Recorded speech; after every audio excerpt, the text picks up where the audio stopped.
नमस्कार मित्रों, पवन सिंह और अक्षरा सिंह की जोड़ी आखिर अलग क्यों हो गई। ये लोग सुपर डुपर हिट फिल्में बनाते थे और अक्षरा सिंह और पवन सिंह की जोड़ी के लोग बहुत पसंद करते थे।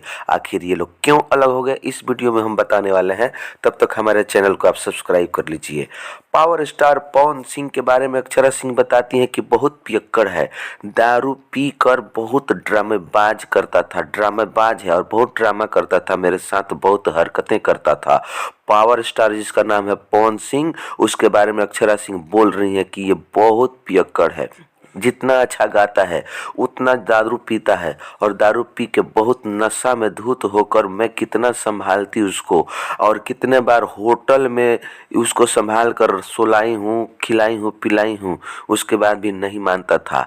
अब जब नहीं मानता था तो पावर स्टार हो या कोई भी स्टार हो, मैं कितना उसको झेलती, इसलिए उससे अलग होना पड़ा। और अक्षरा सिंह अपना दुख दर्द बयां करते हुए बोल रही हैं कि जितना सुंदर कलाकार है उतना भारी पियक्कड़ भी है। उस दारू के पीने की वजह से मैं उससे अलग हो गई और अब जाके मेरा जीवन अच्छा हो गया। यही कारण रहा है कि पावर स्टार पवन सिंह और अक्षरा सिंह अलग हो गए।